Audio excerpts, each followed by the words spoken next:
My name is Ahmed Karim. I was an imam who moved to the United States later in life. For years, I thought I had found my purpose and calling, but one day everything changed. My faith, my family, and my life. Everything I thought I understood was turned upside down. I was 67 when the doctors delivered devastating news. I had stage 4 pancreatic cancer. They told me my time was limited and treatments offered only a small chance of extending my life. I believed this illness was a test from Allah, much like how the Prophet Ibrahim was tested when commanded to sacrifice his son. I clung to my faith through every chemotherapy session, whispering prayers as the treatment coursed through my veins.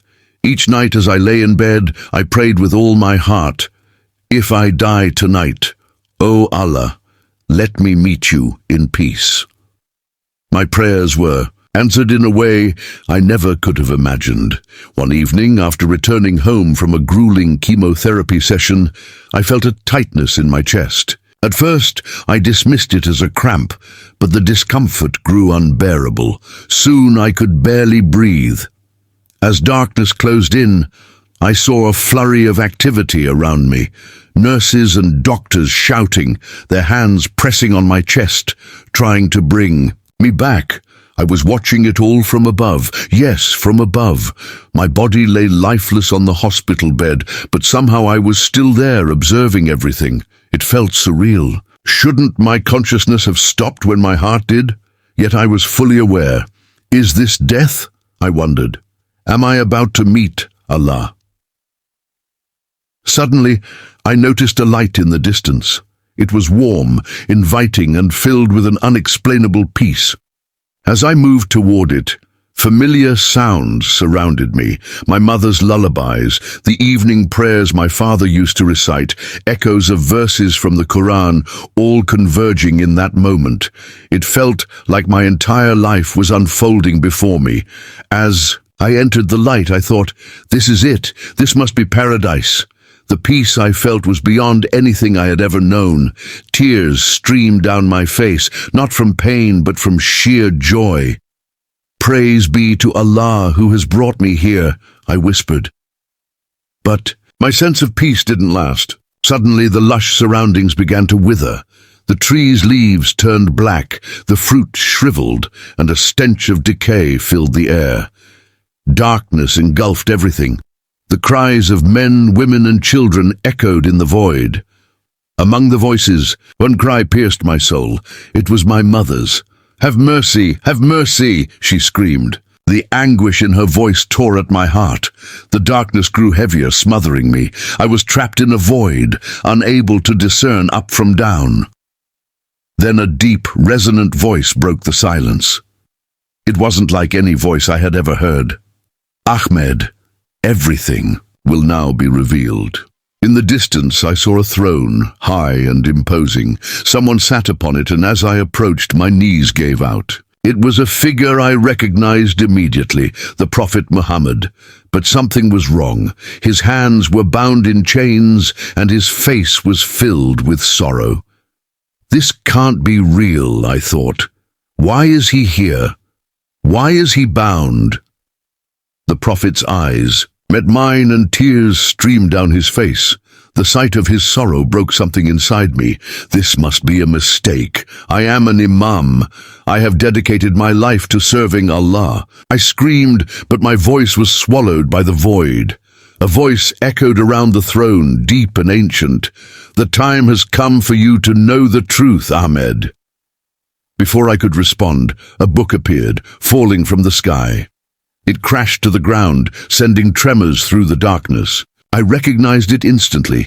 It was the Quran. The pages began to turn on their own, as if guided by an unseen hand. The voice spoke again. "Who is Allah, Ahmed? Have you ever truly asked yourself that question?" The question struck me like a lightning bolt. What kind of question is that, I thought. Allah is the creator of all things, the most merciful, the most compassionate. But the voice persisted. How do you know he is the creator? Have you ever truly thought about it? Panic set in. I had never questioned Allah's nature before. I had always accepted it as truth passed down through generations.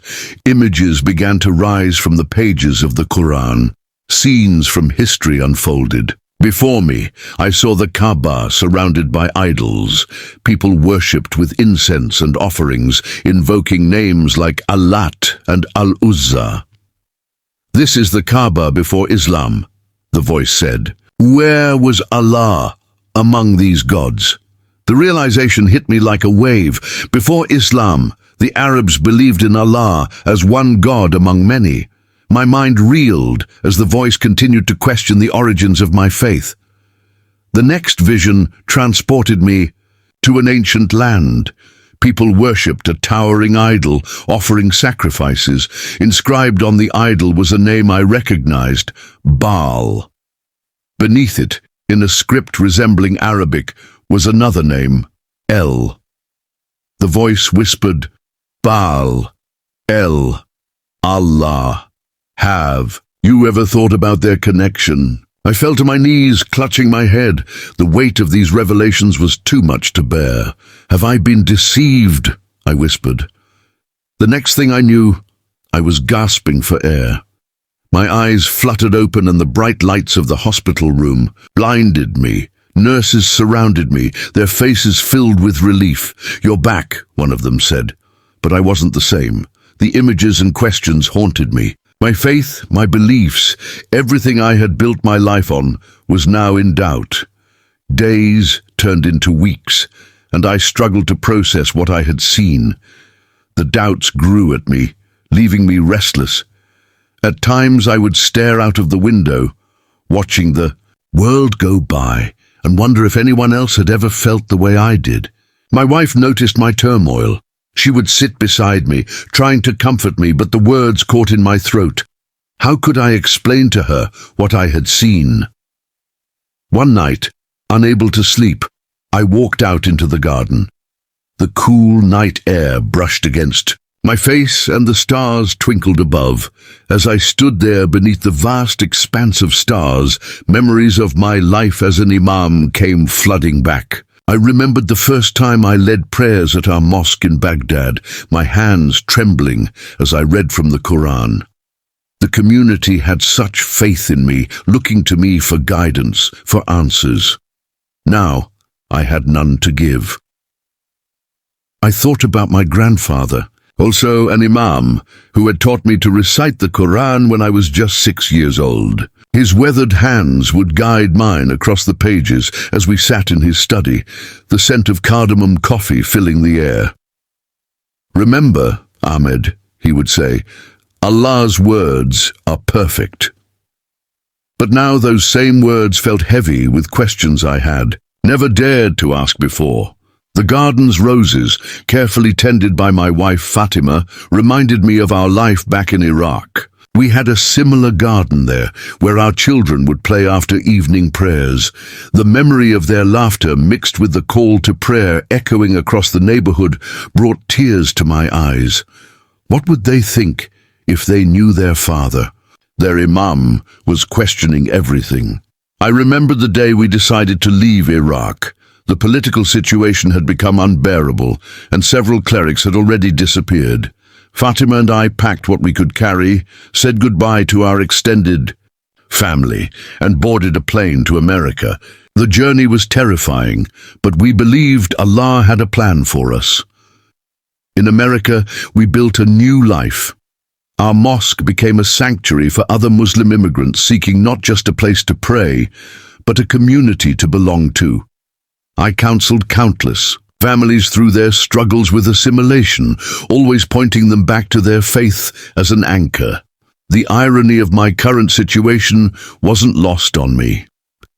My thoughts drifted to the young people in our community who had come to me with their doubts. How many times had I dismissed their questions, telling them that faith requires submission, not understanding? I remembered Sarah, a bright young woman who stopped coming to the mosque after her questions about women's roles in Islam were met with stern disapproval. Had I failed her by not acknowledging her struggles? The cancer diagnosis had initially strengthened my faith, I saw it as an opportunity to demonstrate unwavering trust in Allah's will. The community rallied around me, bringing food to Fatima, organizing prayer circles, and even raising money for my treatment. Their love and support made my current crisis of faith feel like a betrayal. One particular memory haunted me: a conversation with my oldest son Kareem just before my near-death experience. He had asked me why Allah would allow suffering if He was truly merciful. I had given him the standard response about divine wisdom and the temporary nature of worldly pain. Now, standing in the garden, I wondered if my son's questions had been more honest than my answers. The voice from my vision continued to echo in my mind. How do you know He is the Creator? The question led me down paths I had never explored. I began to research the pre-Islamic period, the Jahiliyyah, which we had always dismissed as the age of ignorance. But what if there was more to the story? I found myself secretly reading about ancient Semitic religions, the development of monotheism, and the historical context of the Quran's revelation. Each discovery felt like another crack in the foundation of my faith. Yet somehow, I couldn't stop seeking answers. My wife noticed these changes in me. Fatima, who had always been my strength, watched with growing concern as I spent hours in my study, surrounded by books that would have been forbidden in our previous life. She would bring me tea, her hand lingering on my shoulder, silently asking questions she was afraid to voice. The community began to whisper. Why wasn't the Imam leading prayers anymore? Why did he look so troubled? Some blamed it on the cancer treatments, while others suggested the Americans had somehow corrupted me. If they only knew the real battle raging inside my soul. I started having long conversations with Dr. Thompson, my oncologist. She was a scientist who had seen countless patients face their mortality, and something about her quiet confidence drew me in. One day she shared her own story of growing up in a strict religious household and finding her way to a different kind of faith, one that embraced questions rather than feared them. The sleepless nights became more frequent. I would pace the garden, remembering the faces of all the people who had trusted me to guide them. Had I led them astray? The weight of this responsibility crushed me. Sometimes in the pre-dawn hours, I would find myself performing wudu out of habit, preparing for Fajr prayer, only to stop midway, overwhelmed by doubt. My youngest daughter Amira caught me crying one morning. She had inherited my contemplative nature and sat with me in silence for a long time. Finally she asked, "Baba, is it okay to change what you believe if you find out something new?" The wisdom in her innocent question startled me. The cancer treatments continued, each session giving me time to reflect. The hospital chapel became my refuge, not for prayer, but for the silence it offered. Sometimes I would sit there for hours, watching people of different faiths come and go, each finding comfort in their own way of connecting with the divine. I began to notice things I had overlooked before. The kindness of the Christian nurses, who cared for me without trying to convert me. The peace on the face of a Buddhist patient who meditated despite his pain. The Jewish doctor who worked tirelessly on Saturdays to help her patients, finding her own way to honor her faith's principles. One day, a young Muslim resident recognized me from the mosque. The shame I felt as he greeted me with "Assalamu alaikum" in the chapel was overwhelming. But instead of judgment, he shared his own struggles with faith and medicine, how he tried to reconcile modern science with traditional beliefs. His honesty was refreshing, and for the first time, I felt less alone in my questioning. The visions from my near-death experience became clearer as I allowed myself to examine them. The bound prophet, the ancient voice, the withering paradise, were these symbols of the constraints I had placed on my own understanding of God. The questions that had terrified me began to feel like stepping stones toward a larger truth. For the first time in weeks, I found a small sense of peace. In the stillness of the night as I stood there, I whispered a prayer, not to the Allah I had known, but to the Creator, whoever He might be.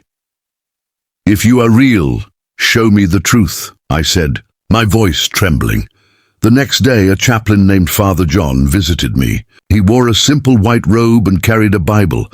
At first, I was hesitant to speak with him, but his calm presence eased my fears. "You saw something, didn't you?" he asked gently. I nodded. For the first time, I shared my experience. Tears streamed down my face as I recounted the throne, the chains, and the voice. Father John listened without judgment. "What about Jesus?" he asked. The question caught me off guard. Jesus, he wasn't part of what I saw. But why? Father John opened the Bible and read, "I am the way, the truth, and the life. No one comes to the Father except through me." John 14:6. The words pierced my heart. Could Jesus be the answer I had been searching for? Over the following weeks, I wrestled with these questions. My family noticed the change in me, and my community began to distance themselves. But I couldn't turn back. One morning, I walked into Father John's church. "I want to know the truth," I said. He smiled warmly. "Jesus has been waiting for you, Ahmed." That day, I made the decision to follow Jesus. As the water of baptism poured over me, I felt an overwhelming sense of peace. The chains of doubt and fear were gone. For the first time, I felt truly free. I began to notice small, subtle changes in myself. My heart, once weighed down by the expectations of my role as an imam, now felt light. I found myself reading the Bible for hours, discovering stories and teachings that resonated deeply. The words of Jesus were filled with compassion and truth. One night, as I read the Sermon on the Mount, tears welled up in my eyes. "Blessed are the pure in heart, for they will see God." I had spent so much of my life focused on rituals and appearances, but now I was beginning to understand what it meant to seek God with my whole heart. Today I wake up each morning with a sense of joy I never knew before. The cancer that once ravaged my body has vanished, leaving the doctors baffled, but I know who healed me. Every day I open the Bible and pray, thanking Jesus for saving me. My journey hasn't been easy, but I found a peace that surpasses understanding. I am no longer an imam. I am simply a man who has been transformed by the grace of God. As I share my story, my hope is that others who are searching for the truth will find it. I am the way, the truth, and the life. These words have become my anchor, and they can be yours too.